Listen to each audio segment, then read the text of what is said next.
많이 오른 거, 그다음에 중국의 리튬 가격 하락, 이 두 가지가 주가의 하락 원인이고, 어쨌든 당분간은 조정이 좀 나오지 않을까. 현대차는 저번에도 한번 말씀드렸지만 25년까지는 한번 장기로 좀 들고 가시는 게 어떨까. 삼성전자에서도 뭐라고 했냐면 3분기부터는 업황 돌릴 것 같다. 우리 예상보다 반도체 업황이 빨리 돌릴 수도 있다는 얘기예요. 지금은 어쨌든 좀 빠지면 모아갈 때지 도망갈 때는 아니다.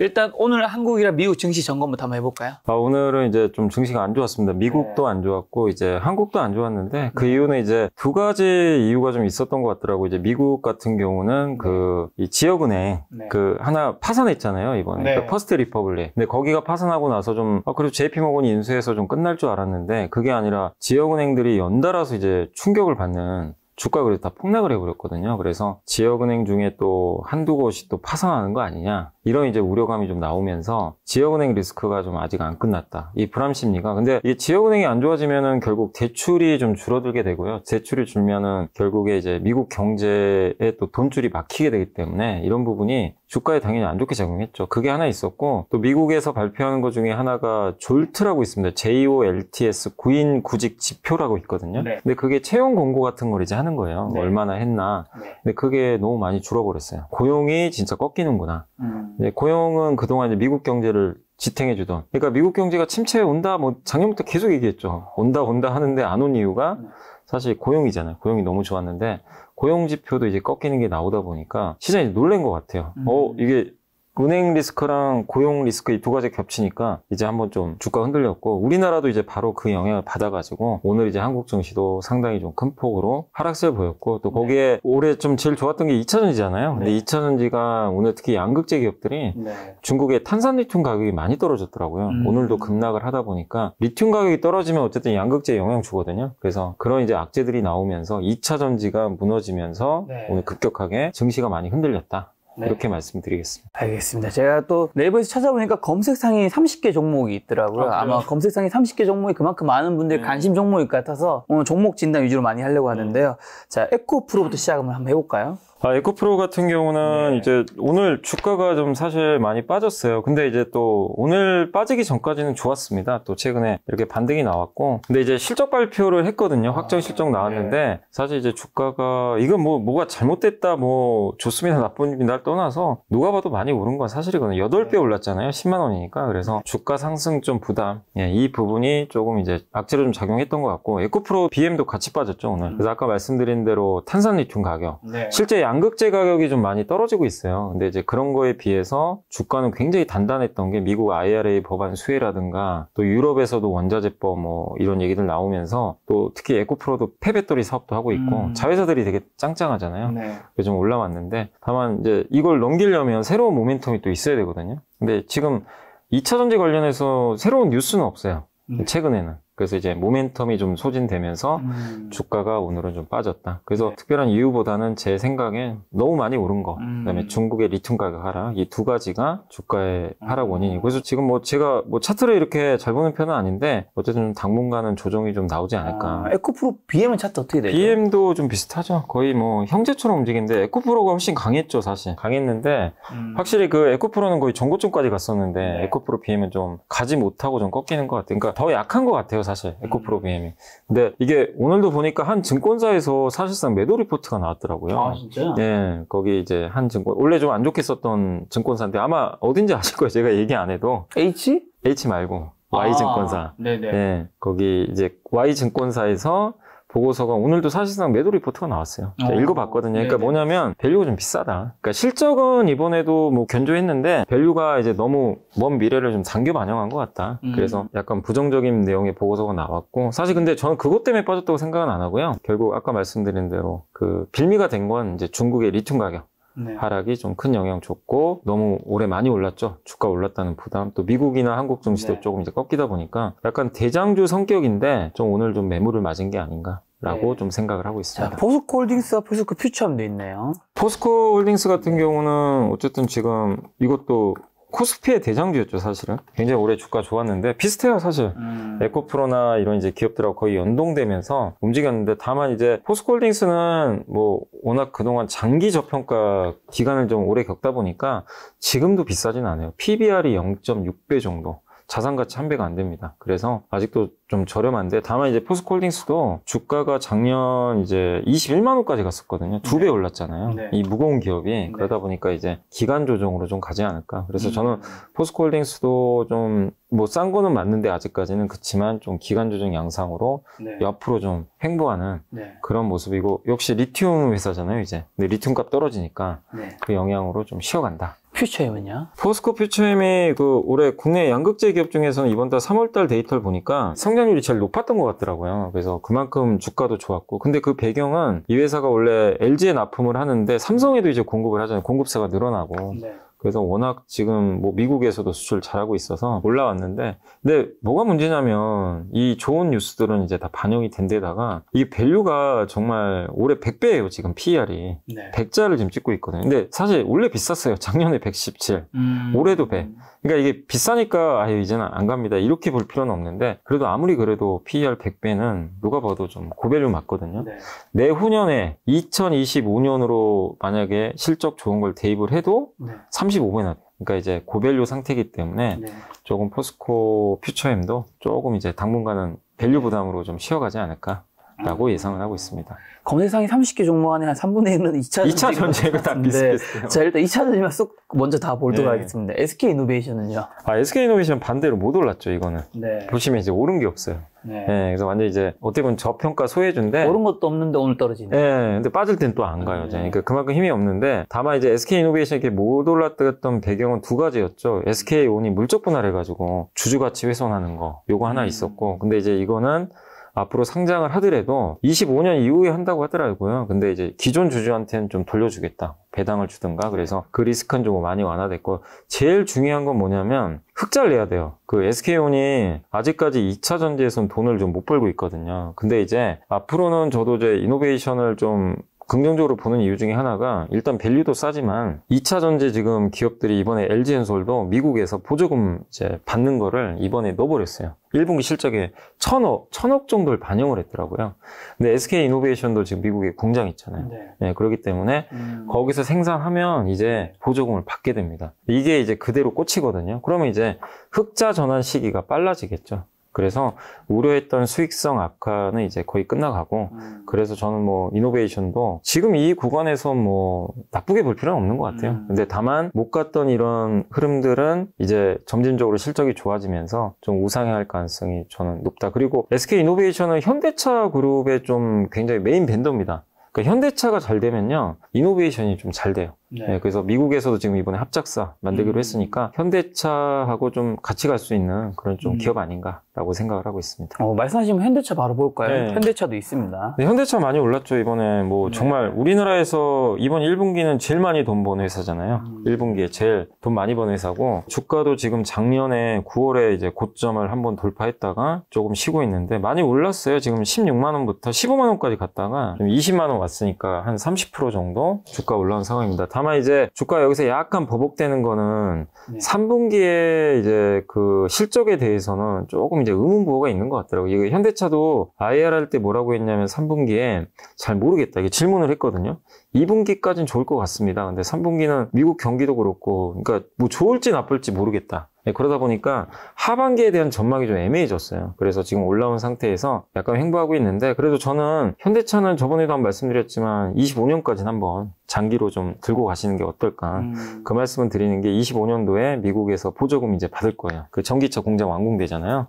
그럼 그때부터 보조금 받아서 본격적으로 판매가 이루어지고, 지금은 미국에서 보조금 못 받잖아요. 그러니까 이제 경쟁에서 좀 약간은 불리하니까, 그래서 진짜 진검승부는 이제 미국에서 전기차 생산해서 실제로 그게 잘 팔리는지가, 그게 되면 이제 주가가 밸류업을 하겠죠. 그래서 그때까지는 보시고, 그래도 여전히 저는 좀 긍정적으로 보는 게, 어찌됐건 내연기관차로 돈은 잘 벌고 있잖아요. 지금 분기당 3조씩 잘 벌고 있으니까 여전히 주가 싸다. 그래서 좀 흔들릴 수 있다 하더라도 뭐 장기 관점에선 보유하는 게 맞지 않나 네. 라고 말씀드리겠습니다. 자, 코스모 신소재입니다. 코스모 신소재도 좀 저는 비슷하다고 봐요. 이게 어쨌든 뭐 에코프로랑 거의 비슷하게 갔잖아요. 그래서 최근에 주가 이제 약간 여기서 좀 머뭇머뭇 되고 있는데 양극재 회사고 그러니까 결국 에코프로 BM하고 좀 연동된다라고 저는 좀 생각을 합니다. 이 회사 지금 PER은 125배. 그러니까 밸류로는 좀 계산이 안 돼요. 그러니까 2차 전지 양극재의 대장은 어디냐면 에코프로 BM하고 에코프로잖아요. 여기가 어쨌든 좀 빠지고 있으니까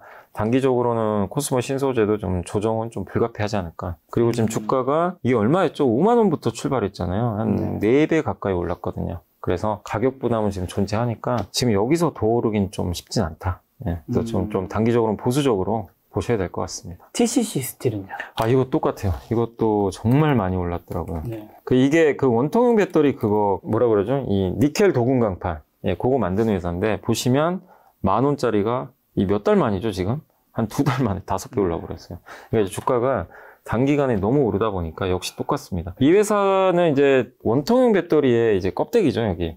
그 스틸을 만드는 회사인데 전 세계 1등 기업으로 좀 알려져 있어요. 그래서 국내에선 유일하게 지금 만들고 있고, 그래서 그 가치를 인정받아서 올라갔는데, 이제 밸류를 한번 보면 내년 실적 기준으로 15배니까 엄청나게 비싼 건 아니에요. 사실 15배니까. 그래서 밸류 부담이 아주 큰 건 아니지만 올해 기준으로는 23배, 5배나 올랐으니까 좀 기간 조정 필요하다. 그리고 약간 주의하실 건 뭐냐면 올해는 괜찮은데 내년에 그 경쟁사 하나가 들어와요. 동국산업이라고.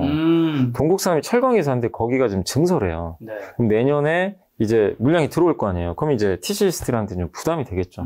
같이 이제 경쟁을 해야 되니까. 그래서 내년에는 그런 약간의 리스크가 좀 있을 수 있으니까 올해는 뭐 저는 괜찮다고 보는데 아무튼 지금은 조금 너무 많이 오른 상태에서 2차 전지 빠지니까 좀 당분간은 같이 좀 조정받지 않을까라고 생각을 하고 있습니다. 근데 아직 뭐 완전히 끝났다라고 좀 보진 않고 있습니다. 첨보는요? 첨보는 실적이 너무 안 좋더라고요. 이번에 너무 어닝 쇼크가 나와가지고 사실 별로 오른 것도 없었어요. 근데 이제 첨보는 그 전에 많이 올랐죠, 여기서.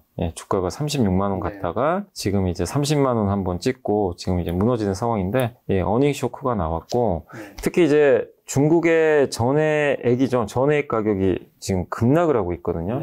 근데 이 회사는 이 전해액을 만드는 그 원재료입니다. 전해질을 만들어요. 전해질 같은 걸 만들어서 이제 공급을 하는 회사 중에 하나인데 중국에서 이제 최근에 LiPF6라는 그 전해질이 있거든요. 그걸 가지고 이제 전해액을 만드는데 이 LiPF6 가격이 엄청나게 빠져버렸어요. 후성이죠, 그게 사실은. 그러다 보니까 약간 이제 첨보도 이제 그 전해질을 만들다 보니까 영향을 좀 받았던 것 같고 중국의 공급 과잉 이슈 거기다가 이번에 좀 실적이 예상보다 너무 안 좋게 나왔더라고요. 그러니까 애널리스트 분들 이제 보고서 보니까 하반기 정도 돼야 좀 개선될 거라고 하더라고요. 그래서 상반기 실적에 대해서는 좀 기대감이 없어져서 여기 보시면 이익이 16억밖에 안 나왔어요. 이게 보시면 190억, 180억. 기본 100억씩 벌던 회사가 분기당 이게 꺾여버리니까 언제 정상화되냐면 3분기. 그러면 하반기에 좋아진다면 지금 기회는 될 수 있는데 다만 이거는 아직은 알 수는 없는 거니까 그래서 당분간은 주가가 좀 부진할 것 같습니다. 그리고 밸류에이션 상으로도 굉장히 장기간 좀 주가가 올라가지고 여기 한번 보시면 PER이 작년에 58배, 지금도 50배예요. 그러니까 싸지가 않아요.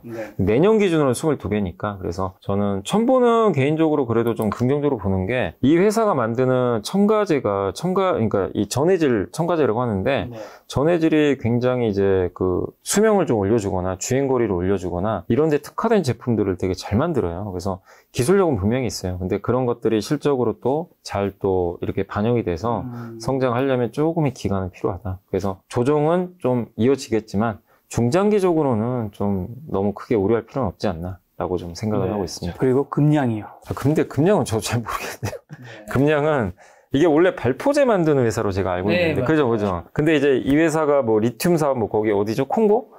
콩고 쪽에 이제 리튬 사업 한다고 하면서 또 올라갔고 또 배터리도 만든다는 얘기도 있더라고요. 보니까. 그래서 이제 주가가 보시다시피 25,000원부터 90,000원까지 한 4배 올랐어요. 그래서 그 이슈로 올랐는데 어쨌든 중요한 거는 이 회사도 뭐 리튬이 됐건 배터리가 됐건 2차 전지 그 사업부에서 돈을 버는 걸 이제 보여줘야 됩니다. 왜? 주가가 올라왔으니까. 근데 보시면 지금 이게 지난해 영업이익이 132억이고 당기순이익은 적자가 났거든요. 그래서 아직까지 실적은 좋은 편은 아니에요. 보시면 이게 대규모 적자가 좀 났잖아요. 근데 적자의 이유는 당기순이익이 적자니까 잠깐만요. 당기순이익이 적자면 일회성 요인일 가능성이 높은데 당기순이익이 잠깐만요. 분기로 제가 한번 잠깐 봐볼게요. 여기서 지금 적자 났습니다. 그래서 아마 일회성 비용 아닌가. 여기 사업 중단한 게 있나 봐요. 여기 중단 영업이 마이너스 278억인데 예, 아마 모르겠습니다. 자회사인지는 제가 그건 모르겠는데 중단한 사업이 하나 있는 것 같아요. 이제 그거를 이제 약간 이제 손실 처리한 것 같아요. 그래서 저거를 제외하면 287억이 이제 일회성 비용인데, 근데 그걸 제외해도 실적이 그렇게 좋은 편은 아니거든요. 그래서 지금 주가는 좀 많이 빠져 있는 상태인데 앞으로 보실 거는 이 회사 주가를 올린 건 결국에 2차 전지 기대감이에요. 이 사업에 대한. 여기에서 이제 숫자로 보여줘야 되는 좀 시험대에 올랐다.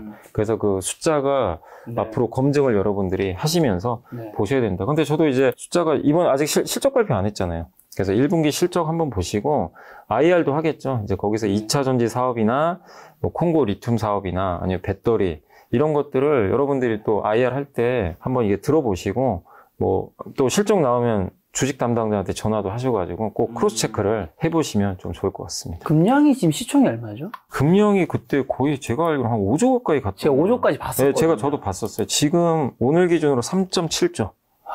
네, 근데 이게 주가가 뭐 비싸죠, 당연히. 왜냐면 지금 적자 기업이에요. 마이너스 300억인데 시총이 3.7조니까. 지금 제일 많이 벌었을 때가 200억이거든요, 여기. 2018. 200억에 지금 얼마죠? 그 시총 3조면? PER이 150배 정도. 네, 그러니까 주가가 지금 싸지는 않다. 네, 근데 중요한 건 이 회사가 뭐 실적으로 사실 간 건 아니잖아요. 기대감인데. 근데 그 기대감을 현실화 시켜줘야 되거든요. 그래야 주가 유지되는 거예요. 3조 원의 덩치를 유지하려면. 그래서 이번에 1분기 실적 발표 꼭 좀 체크하셔가지고 숫자도 숫자인데 사업이 잘 되고 있는지 이런 것들을 꼭 한번 잘 체크를 주주분들은 하시면 좋을 것 같습니다. 그렇죠. 이게 다시 뭐 5조를 회복할 갈 수도 있고 6조, 7조 갈 수도 있고 더 내려갈 수도 있지만 저는 금량 주식 보면서 되게 무서운 거는 이게 사실 뭐 5조인 게 뭐 1월달 작년 얘기도 아니고 지난 4월 순식간이에요. 네, 순식간에. 이게 사실 조 단위가 이렇게 움직인다라는 게 주식시장이 참 무섭다라는 생각은. 아니 지금 이 보면 금양 밑에 있는 기업들이 얼마나 많습니까? 우리 한국의 그 대표 기업들 다 밑에 있어요, 사실은. 이제 그 정도로 2차 전지 열풍에 의해서 이제 그때 9만 원까지 갔으니까. 그래서 이게 올라간 거는 물론 주주분들 입장에서 기분은 좋은데 올라간 다음에 하셔야 될 건 뭐냐면 그만큼 시장의 잣대가 되게 엄격해져요. 조금만 뭔가 틀어지면요. 주가 부러지니까. 이 바닥일 때는 사람들이 좀 관대합니다. 뭐 그래서 안 갔으니까. 그래서 체크를 꼭 좀 주주분들은 잘 하시면 좋을 것 같습니다. 네, 30개 종목에서 거의 한 10개 종목 정도가 2차 전지고 나머지가 또 이제 한 8개 정도가 지금 이제 주가 조작 관련 종목이고 그만큼 2차 전지가 뜨거운 것 같은데 다른 종목도 좀 여쭤보면 삼화전자는요? 삼화전자는 저도 이게 모르는 기업들이 있어서 한번 그냥 저도 같이 보면서 근데 삼화전자는 뭔가 주가가 갑자기 지금 저도 이게 좀 생소한데 저도 이게 조회 공시 요거 떴네요. 2차 전지 뭔가 이슈가 있는 것 같은데요. 제가 딱 보니까 이것도 2차 전지. 네, 약간 뭐 페라이트 코어 양산 공급 소식 요게 좀 있는 것 같습니다. 이게 지금 삼화전자가 여기 뉴스 나온 게 현대모비스와 공동 개발 끝에 페라이트 코어 요게 아마 2차 전지 배터리 쪽에 들어가는 것 같아요. 소재 같은데 그거 이제 공동 개발을 해서 양산 공급하고 있다는 소식에 지금 급등을 한 것 같은데. 근데 지금 거래 정지죠? 네, 거래 정지된 것 같아요. 지금 이제 경고, 아마 투자 주의 아닌가. 투자 주의나 경고 같아요. 그래서 아마 보통 이렇게 너무 오르면 하루 정도 거래 정지시키거든요. 근데 보시면 아직은 돈을 못 벌고 있어요. 적자잖아요. 그래서 저는, 물론 이제 이런 걸 개발해서 하는 건 좋은데, 지금 주가가 이런 기대감을 너무 크게 반영해서, 지금 불과 며칠 만에 3배 올랐거든요. 그러니까 지금은 뭐 제가 분석하는 걸 떠나서 주의하셔야 될 거예요. 아니 갖고 계신 분이야 여기서 사신 분은 괜찮은데 제일 리스크가 큰 건 이제 뒤늦게 들어가시려고 하는 분이에요. 그런 분들 입장에선 혹시라도 좀 늦게 들어가셨는데 또 수익이 나신 분도 계실 텐데 지금은 그냥 좀 짧게만 하시는 게 맞지 않나. 왜냐하면 아직은 적자 기업입니다. 돈을 좀 못 버는 기업이니까요. 자, 이지는요? 이지도 2차 전지로 아마 가지 않았나. 요게 원래 그 옛날에 혹시 기억나세요? 이지가 박근혜 대통령 옛날 테마주였어요. 아. 그 박지만 씨 아시죠? 거기 그 박지만 씨가 최대 주주로 있어가지고 네. 옛날에는 원래 정치 테마주였어요. 근데 아마 최근에는 아마 2차 전지로 가는 것 같고 원래 여기 보시면 여기도 실적이 막 들쑥날쑥한데 최근에 아마 이것도 좀 2차 전지 테마를 타고 아까 삼화전자랑 좀 비슷하지 않나 좀 그런 생각이 좀 듭니다. 근데 이게 명확하게 뭐 어떤 이슈가 있어서 가는 거는 안 나왔고 아 여기 나와 있네요. 테슬라. 여기도 예, 페라이트 네. 아까 삼화전자 네. 그거랑 똑같네요. 그러니까 테슬라 차세대 모터에 페라이트가 사용된다. 뭐 이런 얘기들 나오면서 히토류 관련돼서 막 이렇게 막 올라가는 것 같습니다. 네. 다만 이것도 역시 기대감이잖아요. 테슬라가 이거 발표한 것도 아닌 것 같기도 하고 그래서 주가가 지금 얼마죠? 지금 이게 9,000원에서 네. 똑같이 3배 올랐네요. 네. 그래서 지금은 좀 조심하자. 예, 아무리 좋아도 네. 지금은 좀 경계를 해야 된다라고 좀 말씀드리겠습니다. 현대 로템은요? 현대로템은 이제 방산회사인데, 근데 현대로템은 돈도 잘 벌고, 또 우리나라 그 전차 만들잖아요. 전차도 지금 수출도 하고 있고, 그리고 이 열차 있죠. 열차도 공급하고 있고. 다만 이 회사도 주가가 밸류가 좀 비싼 편이에요. 보시다시피 지금 PER이 22배, 23배 정도 되니까 싼 건 아닌데, 그래도 좀 이제 앞으로 괜찮아지고 있는 이유 중에 하나가 실적이 이제 점점 좋아지고 있습니다. 작년 4분기에 600억 벌었고 이번 1분기에는 작년 1분기보다 더 많이 벌었어요. 230억에서 300억. 그러니까 숫자가 찍혀요. 네. 뭐 비싸냐 싸냐도 물론 중요하지만 네. 회사가 돈을 벌고 있기 때문에 그런 면에서 좀 괜찮다. 다만 이제 네. 비슷한 게 뭐냐면 좀 최근에 주가가 지금 많이 올랐잖아요. 그래서 이거는 그냥 보유만 하시면 좋겠어요. 지금 뒤늦게 쫓아가지 마시고 보유하시고 그리고 저는 이제 개인적으로 방산주를 좀 긍정적으로 보는 게 저도 이제 9시 뉴스 같은 거 한 번씩 가끔 보다 보면은 계속 그 얘기 나와요. 매일 나오는 거 중에 하나가 주가 조작 얘기 말고 매일 나오는 거 중에 하나가 대만해요. 여기 얘기 계속 나오더라고요. 어제인가 그제는 또 뭐 미국이 거기다 잠수함, 뭐 첨단 밤수함 뭐 배치하겠다. 뭐냐면 방산업체한테 나쁜 뉴스는 아니죠. 이렇게 긴장 관계가 자꾸 조성되면 방위비 지출이 늘어나고 또 우리 한국이 폴란드에 수출한 것도 엄청난 사건이죠. 네. 이제 왜냐하면 또 다른 폴란드 같은 국가들이 한국의 항공 무기가 좀 가성비가 좋다고 그러더라고요. 가격은 좀 싼데 성능은 되게 좋고. 그래서 그런 면에서 현대 로템, 뭐 하나 에어로스페이스, 한국항공우주 이런 기업들 다 통틀어서 장기적으로는 좀 괜찮다. 그래서 단기적으로만 조금 조심을 하시고 실체가 있고 검증된 회사니까 좀 계속 보유하셔도. 말씀하신 하나 에어로스페이스 차트도 볼까요? 하나도 좋죠. 예. 저도 사실 하나 에어로스페이스가 예전에 그때 작년으로 기억나요. 작년 이제 여기 어둠에였던 것 같은데 그때 그 기억나세요? 대우조선해양 한번 인수한다고. 그래서 사람들이 놀래버린 거죠. 아니, 방산회사가 무슨 조선사를 인수하냐. 근데 그 후로 주가가 이제 다시 다 회복이 됐고 실적 좋고 하나 에어로스페이스를 이제 한국의 뭐 로키드 마틴이다. 뭐 이런 얘기도 하더라고요. 왜냐면 대우조선해양을 인수하면서 잠수함을 가져가거든요. 이제 잠수함 만들잖아요. 대우조선해양이. 군함도 아마 만들 거고. 그럼 이제 육해공 중에 해. 그리고 원래 육은 잘하잖아요. 예, 육지에서 하는 이제 여러 가지 제품들을 좀 잘 만들고 있기 때문에 하나 에어로스페이스가 하나 옛날에 이제 디펜스도 갖고 있고 뭐 장갑차라든가 호주에 아직은 좀 결정 안 난 것 같은데 호주에 레드백 장갑차 사업이 있거든요. 독일과 경쟁을 하는데 그런 사업도 지금 계속 입찰을 하고 있고 그것도 한 가지가 이 항공기에 들어가는 엔진 있죠. 그 엔진도 만드는 걸로 알고 있어요. 그러니까 육해공 다 해요. 그 예전에 한번 뉴스가 루머였는데 아직 결정은 안 됐는데 그 하나그룹이 한국항공우주 인수할 수도 있다. 한국항공우주는 전투기 만드는 회사잖아요. 비행기 직접. 근데 만약에 민영화를 해가지고 민간업체에 만약에 지분을 매각한다면 제가 봐도 하나가 제일 유망할 거라고 보거든요.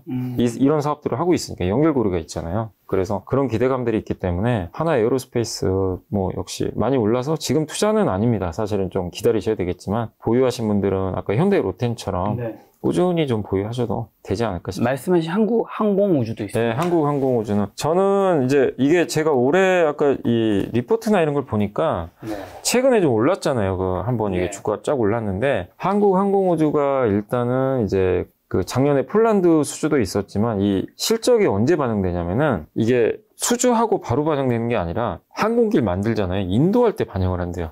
그래서 실적이 중간에 비어버려요. 이 만들 때 당연히 실적 못 잡아주잖아요. 그래서 그 좀 편차가 있지만 올해 하반기에 그래서 실적이 좋을 것 같고 상반기는 조금 안 좋을 수도 있다고 하더라고요. 근데 그건 이제 다 알려진 거니까 너무 걱정할 필요는 없지만 상반기에 혹시라도 실적이 안 좋아서 막 주가가 좀 빠진다.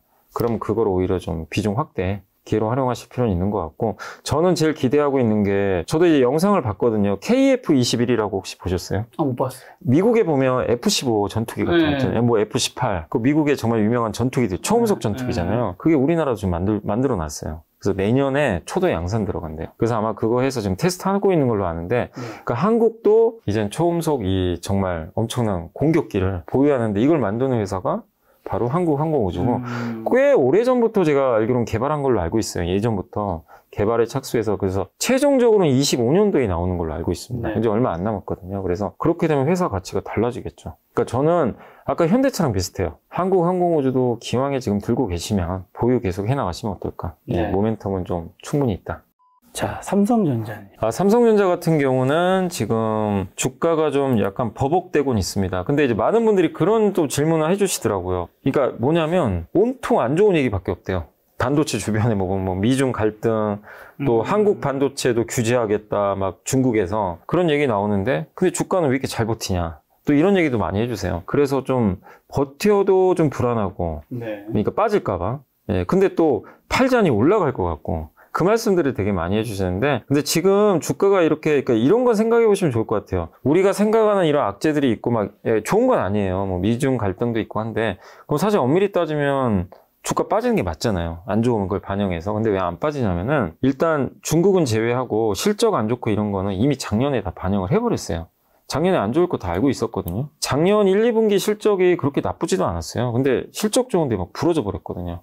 여기서 이제 바닥 찍고. 그래서 앞으로 실적이 좀 1분기에 대규모 적자가 났지만 그 부분을 선반영한 데다가 이 지금 주가가 견조한 이유가 옛날에 이제 학습 효과입니다. 첫 번째가 감산을 하면 주가가 항상 바닥 찍었어요. 여기서 감산했거든요. 마이크론이. 처음으로. 그 삼성전자가 이번에 감산 발표했죠. 실제. 전자까지 동참. 그러면 공급은 무조건 줄 거고. 두 번째가 출하량이 증가하는 건데 실제로 최근에 이제 좀 출하량이 그러니까 증가할 거라는 그런 얘기들이 조금씩 이제 나오고 있고요. 삼성전자에서도 뭐라고 했냐면 3분기부터는 업황 돌릴 것 같다. 이 얘기를 해요. 그러면은 결국 주식시장은 미래를 반영하잖아요. 지금 안 좋은 걸 반영하는 게 아니에요. 다음 분기, 그 다음 분기. 오늘 한 증권사에서는 2분기에는 적자가 좀 줄 거래요. 하이닉스도. 그러니까 1분기가 가장 안 좋고 원래는 어떻게 됐냐면 1분기가 요 정도면요. 2분기는 여기예요. 원래 전망은. 이게 좀 바뀌었어요. 이렇게 됐어요.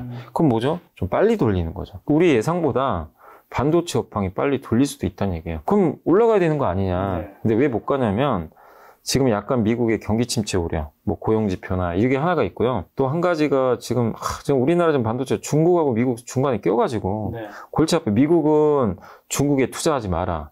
반도체 장비 규제인데 또 중국은 뭐라고 하냐면 다른 나라에서 생산되거나 이런 이제 그 수입품 있잖아요. 여기 반도체에 대해서 조사하겠다. 그러니까 이제 조사를 해서 승인 받아라 이런 건데. 이러면 우리나라 수출이 또 약간 줄어들 수도 있잖아요. 그러니까 이게 정치적인 이슈로 약간 이제 막혀 있어요. 그러다 보니까 주가가 위가 좀 열리지 못하고 좀 답답하다. 그래서 지금은 어쨌든 저는 너무 정치 이슈는 걱정하실 필요는 없는 게 왜 그 말씀을 드리냐면 중국이 한국 반도체를 대체할 수가 없어요. 기술력이 아직은 안 됩니다. 그래서 결국 시간이 지나면 중국 규제는 풀릴 것 같아요. 근데 반도체 업황이 개선되는 건 사실이니까 그래서 오히려 이런 노이즈로 증시가 뭐 주가가 한번 흔들린다. 그러면 삼성전자는 좀 비중을 조금씩 늘려가자. 그래서 좀 지금은 아니고요. 저는 좀 빠질 때. 그리고 밸류 한번 보여드리면 이게 삼성전자 PBR이거든요. 여기 보시면 여기 밑에 있잖아요. 많이 빠져요. 그러니까 밸류상으로도 사실 지금 투자해도 크게 부담은 없어요.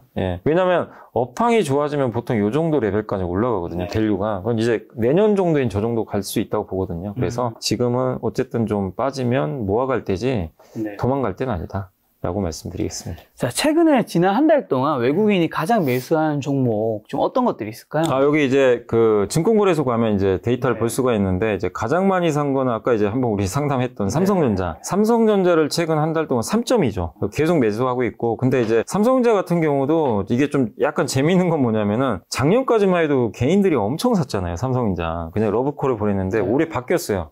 삼성전자 버리시고 2차 전지로 갈아타시더라고요. 그래서 삼성전자 는 어쨌든 이제 지금은 좀 바뀐 게 외국인이 거의 좀 네. 독점적으로 사고 있다. 네. 그래서 아까 설명드렸고, 두 번째가 현대로템. 근데 확실히 지금 외국인들이 사는 기업들의 주가가 좀 견조한 것 같아요. 그래서 현대로템은 3,500억. 물론 이제 규모는 삼성전자보다 좀 적지만 외국인들이 최근에 아까 말씀드린 대로 방산 사업에 대한 가치, 증가 기대감으로 계속 매수하고 있고, 그다음에 현대차는 세 번째인데 제가 봤을 때는 현대차 같은 경우는 아까 말씀드린 대로 실적, 실적이 워낙 뭐 독보적이라서 한국에서 이미 1등 했잖아요. 이번에 1분기. 그래서 여전히 저평가돼 있고, 그리고 도요타가 시가총액이 230조인데 지금 현대차 기아 합쳐서 시총이 80조거든요. 근데 이익은 역전했어요, 이번에. 그러니까 이익은 현대 기아가 더 높은데 시총은 훨씬 적어요. 그래서 그런 부분도 아마 외국인들 순매수의 원인이 됐고, 그 다음에 삼성전자 우선주도 좀 같이 사고 있는 것 같습니다, 이 외국인들이. 그리고 이 LG전자 이제 말씀 못 드렸죠. LG전자가 지금 5위 정도 되는데, LG전자는 가전하고 지금 자동차 부품 사업을 같이 하잖아요. 근데 원래 이제 제가 이번에 1분기 실적 보고 좀 놀랐던 게 가전이 정말 실적이 잘 나왔더라고요. 거의 1분기 기준 역대 최고예요.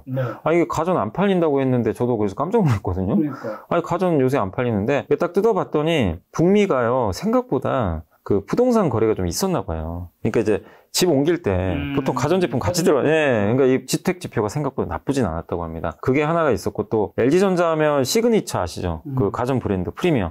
요건 경기를 잘 안 탑니다. 요것도 있고, 또 한 가지가 물류비가 많이 떨어졌어요. 이걸 컨테이너선에 실어서 보내는데 컨테이너선 운임지수가 급나가니까 수익성이 좋아진 거예요. 또 한 가지가 이제 자동차 부품 사업 하잖아요. 그래서 요새 벤츠 EQS 보신 분들, 요새 벤츠는 일체형으로 나오더라고요. 이 앞에 보니까 이 디스플레이가 디스플레이 엄청 이쁘더라고요. 그걸 LG전자가 해주잖아요, 사실은. 그래서 LG전자가 차량용 인포테인먼트라고 그거를 벤츠에 제공을 해요. 그래서 이제 그게 좀 히트를 치고 있는데, 수주 잔고도 되게 많고, 가전이 버텨주는 가운데 자동차 부품 매출이 급격하게 느니까 좋은데, 다만 요새 주가가 좀 버벅댑니다. 올랐다가. 왜 그러냐면은 좀 피크아웃 얘기가 또 나와요. 왜냐하면 상반기가 좋고 하반기는 좀 꺾인다. 또 이런 얘기가 나오더라고요. 근데 이제 우리나라는 또 이 피크아웃 논리에서 자유로울 수가 없다 보니까 그래서 빠지는데, 다만 저는 자동차 전장 부품이 딜을 딱 받쳐주니까, 그래서 오히려 이렇게 흔들릴 때 외국인과 같이 좀 하셔도 좋지 않을까, 이렇게 말씀드리고 싶고, 여섯 번째가 한국항공우주, 아까 말씀드렸죠. 그래서 역시 이것도, 그러니까 외국인들 특징이 방산주도 좀 좋아하는 것 같아요. 아까 현대로템도 그렇고 한국항공우주까지도 좀 매수했고, 그 다음에 이제 일곱 번째가 LG에너지솔루션. 근데 오늘 좀 많이 빠졌더라고요. 근데 LG엔솔도 뭐가 문제라기보다는 일단 많이 올랐고요. 고밸류 상태였고, 그 다음에 이제 2차전지 오늘 좀 차익 매물이 나왔던 것 같아요. 근데 미국에서 LG에너지솔루션이 거의 독보적인 회사잖아요. 사실 이번에 인플레 감축법 수혜도 받았고, 그 다음에 뭐 테슬라 공급도 하고 있고, 그 다음에 제일 약점이 뭐냐면 LG엔솔이 LFP 배터리를 못했잖아요, 그동안. 근데 이번에 LFP 배터리 한다고 저번에 전시회에서도 소개를 했거든요. 그래서 미국에서도 그 완성차 업체들이 LFP 배터리를 좀 원한다고 하더라고요. 이 저가형 이 자동차에 넣어야 되니까. NCM 배터리는 좀 비싸거든요. 그래서 그거를 한국 기업들도 이제 그 만들기로 했기 때문에, 근데 관건은 그거예요. LG엔솔이 잘 만들어줘야죠. 이제 CATL만큼 해준다면 저는 분명히 또 경쟁력 생긴다. 다만 LG엔솔도 많이 올랐고, 그러니까 저는 좀 개인적으로 한두 달 좀 옆으로 기간 조정 받지 않을까. 모멘텀이 좀 소진됐기 때문에 그런 관점으로 보시면 좋겠고, 그다음에 여덟 번째는 현대모비스인데, 이것도 이제 외국인들이 좀 많이 샀는데, 어쨌든 자동차 업종을 다 좋게 보는 것 같아요. 외국인들이 현대모비스까지 좀 샀는데, 이 기업은 이제 현대차 기아가 어떻게 보면 형님이잖아요. 여기다 이제 부품 공급하는데 약간 희생하는 느낌이에요. 뭐냐면 전기차에 들어가는 그 배터리 시스템이 있어요. 이게 다 조립을 해서 자동차에 넣어줘야 되거든요. 플랫폼. 요걸 만드는데, 이거 만드는 게 쉬운 것도 아니고요. 연구개발비가 많이 들어가요. 아직 적자입니다. 연구개발하는 거 비용 다 족족 다 털어요. 그 당일 다. 그러니까 수익성이 안 좋아요. 영업이익률이 한 3%. 기아는 지금 영업이익률이 12% 나오거든요. 그러니까 완성차는 돈을 많이 버는데 현대모비스는 좀 희생하는 느낌. 약간 이제 이런 부분들이 주주들이 싫어하죠. 그래서 주가가 좀 생각보다는 이번에 1분기 실적 발표하고도 주가가 빠져버렸어요. 그렇지만 그 한 증권사에서는 그래도 올해 하반기 가고 내년 되면 수익성 개선될 것 같다. 그리고 비용 부담도 좀 완화되니까 긍정적인 의견으로 좀 보신 분도 계시는데, 그래서 좀 상저하고로 보세요. 올해 상반기는 좀 답답할 수 있지만 하반기를 본다면 좋고, 또 눌렀던 만큼 어차피 현대모비스랑 현대차, 기아는 한 몸이잖아요. 어차피 같이 갈 수밖에 없거든요. 네. 그런 면에서 지금은 좀 버티는 구간이다, 이 말씀 드리겠고, 기아는 아까 비슷합니다. 현대차랑 비슷하고, 마지막 10번째 하이브네요. 하이브 요새 제일 핫한 기업이죠. 네. 하이브가 2차 전지를 지금 이기고 있어요. 요즘에 주가 엄청 올랐습니다. 한번 이게 제가 차트 한번 보여드리면 작년에 10만 7천 원까지 빠진 적이 있거든요.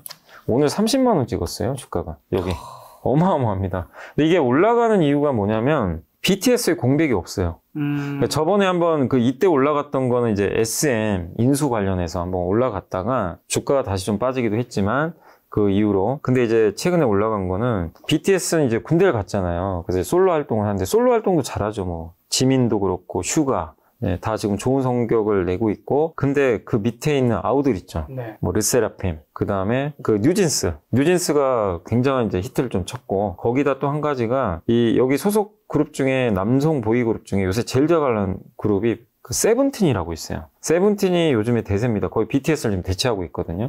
공백이 생긴 상태에서. 같은 이제 소속사죠. 이번에 나온 앨범이 거의 500만 장. 앨범이 500만 장이요? 네, 제가 저 보고 숫자가 안 믿겨지더라고요. 한번 확인해보세요. 제가 400만 장에서 후반까지는 본 적이 있는데 거의 500만 장 넘을 거라고 하더라고요. 그러니까 이게 200만 정도 엄청나다고 했는데 이제는 그냥 넘사벽입니다. 이게 그냥 숫자 단위가 바뀌었어요. 글로벌로 갔나 보네. 예, 완전 글로벌이죠, 다. 그리고 걸그룹은 기본이 100만 장에서 뭐 200만 장 보고, 옛날에 상상도 할 수 없는 일이잖아요. 앨범이 이렇게 꽂히는 상황인데 이게 지금 끝이 아니라는 거죠. 그리고 지금 하이브가 또 이렇게 올라가는 거는 올해 상반기 정도로 예상을 하는데, 미국에서 현지 걸그룹이 나와요. 그러니까 우리나라에서 이게 육성을 해서 걸그룹이 나오는 게 아니고 미국 현지에서 오디션 봐요. 미국인들 대상. 뭐 아니면 이제 다른 나라 국적도 오겠지만 뭐 재미교포가 있을 수도 있고, 그분들 대상으로 오디션 봐가지고 선별을 해서 걸그룹 데뷔시킵니다. 뭐냐면 이제 미국 현지에 데뷔하는 거예요. 그러니까 약간 다른 느낌이죠.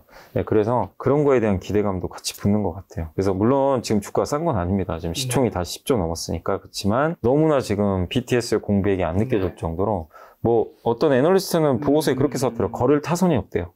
너무나 좀 소속 가수들이 잘하고 있어서 그런 부분이 좋게 작용하고 있다. 이렇게 보시면 되겠습니다. 지금 코스닥에서 1위부터 10위까지 보면 JYP, 뭐 YG, 셀트리온, 비슷하죠. 뭐 대주전자재료까지 있는데, 지금 코스피랑 코스닥 뭐 외국인 산 뭐 상위 10개 종목에서 이사님도 좀 좋게 보신 주식이 있나요? 일단 저는 이제 엔터를 좀 좋게 보는데, 엔터 방산을. 근데 다만 이제 지금 저도 이제 투자는 하지 마시라고 하는 게 이미 다 올랐잖아요. 그래서 항상 그럼 뒷북 칠 수 있으니까 이런 기업들이 좋은 이유를 공부하시고 나중에 좀 빠질 때 분명히 또 조정 받습니다. 그럴 때 한번 보시면 좋겠고, 그리고 좀 약간 관심 있게 보는 것 중에 하나가 여기도 지금 나와 있는데, 그 레이 같은 기업들 있죠. 레이. 이 레이가 뭐냐면은 그 이제 덴탈 관련도 있죠. 그 디지털.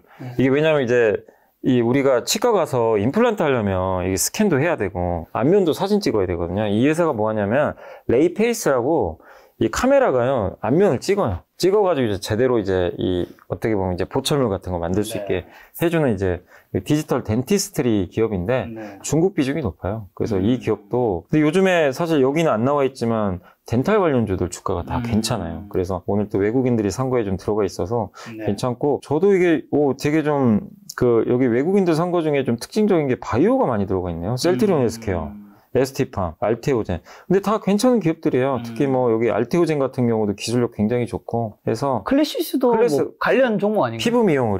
예. 요거 뭐죠? 그 초음파하고 고주파로 해가지고 여기 약간 주름 펴주는. 그래서 보면 헬스케어가 되게 많아요. 그리고 WCP도 좀 괜찮은 것 같아요. 뭐냐면 분리막 회사인데, SKI 테크놀로지가 오늘 주가 많이 올랐거든요. 2차 전지 분리막인데 실적이 돌아섰는데, 이게 왜 분리막이 괜찮냐면, 분리막은 2차 전지 광물이 아니라 부품으로 들어갔어요. 왜 무슨 얘기냐면, 미국에 공장 지어야 보조금 받아요. 그 얘기는 뭐죠? 중국 회사들이 못 들어가요. 분리막에서는 중국이 밀립니다, 이제. 왜냐면 미국에 공장 못 짓잖아요, 중국. 그래서 WCP도 저는 좀 괜찮지 않을까. 이렇게까지 한번 보고 있습니다. 가시기 전에 마지막 농담으로, 지금 코스피에서는 하이브, 그다음에 코스닥에서는 YG랑 그다음에 JYP가 있는 게 외국인들이 많이 사는 종목이잖아요. 네, 그죠. K엔터가 글로벌에 먹히니까 외국인들이 많이 사는 것도 좀 있을까요? 맞습니다. 실제로 그 혜택을 보니까. 뭐 그런 것도 있는 것 같아요. 그리고 요즘에 진짜로 그 외국 사람들이 한국에 많이 오잖아요. 국적조사를 해봤대요. 해봤는데 원래 항상 중국 아니면 일본인이 많잖아요. 훨씬 많았죠. 근데 지금 중국인은 아직은 많이 안 들어오고 일본도 들어오는데 제일 많이 이제 증가율이 높은 쪽이 어디냐면 미국이래요. 근데 이유를 알아봤더니 케이팝 때문에. 그러니까 우리나라 그 아티스트들이 여기저기 막 다니면서 인스타에 찍어 올리잖아요. 뭐 쇼폼 콘텐츠 찍어. 근데 그거 보고 야 나도 여기 가야지. 나 여기 가야지. 이러면서 진짜 방문하러 온대요. 아니, 저는 네. 요즘 느끼는 게 옛날에는 이제 금발이신 분들을 네. 보려면 이태원에 가야 됐었는데 맞아요. 요즘에는 공덕동 다 이 앞에 맞아요. 정승숲길에도 많아요. 맞아요. 그래서 여의도에 더 현대도 저기도 이제 핫플레이스가 돼가지고 그러니까 확실히 바뀐 게 케이팝 영향이 그만큼 큰 것 같아요. 옛날에는 아시아인들이 많이 왔는데 그렇죠. 서양인들이 많이 온다는 거. 이게 좀 케이팝에 또 큰 역할을 한 게 아닌가. 그런 생각이 좀 들어요. 자랑스럽네요. 네. 자, 가시기 전에 마지막으로 개인 투자를 지금 어떤 전략으로 시장에 좀 대응해야 될까요? 근데 이제 지금 올해도 많은 분들이 아마 제가 느낀 게 뭐냐면 이번에 주가 조작 사건 한번 있었잖아요. 뭐 그 원인은 뭐냐면 결국엔 포모 현상이거든요. 그러니까 저도 이제 여러 뉴스 보면서 이게 느꼈던 것 중에 하나가 거기 이제 가입을 해야 되잖아요. 내가 하고 싶으면. 근데 가입을 하는 이유 중에 하나가 왜냐면 이거 다 맡겨야 되니까 사실 이게 불법이잖아요. 근데 뭔가 약간 법에 저촉되는 거를 알았을 수도 있고 뭐 모르는 분도 계셨겠죠. 모르더라도 좀 사실 마음속으로 좀, 찝찝할 수 있죠. 내 왜 거를 맡기지? 맡긴다는데. 그러니까 이제 진짜 모르고 하셨을 수도 있고 근데 이제 분명히 저는 어느 정도 또 알고 하셨을 거라고 생각했는데 그게 그렇게 됐던 이유가 이게 소문으로 돌았나 봐요. 주변에 수익이 근데 지켜봤더니 왜냐면 차트가 이렇게 갔으니까 실제로. 그래서 이제 여기서 야 이거 잘 돼 그랬더니만 이제 들어왔는데 에이 그런 거 하면 안 되잖아. 그랬는데 6개월 1년 지났는데 몇 배가 있는 거야. 그것도 자기는 소개시켜주고. 그러니까 이제 야 나도 해볼까 소액으로라도. 그러니까 이게 이제 퍼진 건데 그 근본 원인 뭐죠? 포모죠. 나만 왜 못 벌지? 약간 이런 느낌. 그러니까 2021년도에도 그 마지막에 연끌하신 분들이 좀 많이 다치셨잖아요. 부동산도. 그 원인이 뭐죠? 포모죠. 왜 나만 집이 없지? 이런 거. 그 다음에 21년도에 메타버스도. 그러니까 제가 이제 말씀드리고 싶은 거는 항상 어디든지 급등주 스타가 나와요. 근데 그걸 뒤늦게 쫓아가지 마시라는 거예요. 포모 때문에. 그 모든 게 마지막에 내가 질투심 느껴가지고 그러다 결국엔 안 좋은 선택을 하게 되잖아요. 그래서 항상 반대로 워런 버핏이 했던 것처럼 좀 소외받는 거. 그러니까 지금도 너무 좋은 것만 보지 마시고 안 좋은 것에서 한번 좀 제2의 스타주를 또 한번 발굴을 해보시면 어떨까 싶습니다. 알겠습니다. 이사님과는 또 다음 달에 시간 마련하도록 하겠습니다. 오늘 만난 손님은 염상 이사님이었습니다. 지금까지 여러분 소중한 시간 함께 해주셔서 정말 감사합니다. 오늘도 김 작가였습니다. 고생 많으셨습니다. 네, 감사합니다.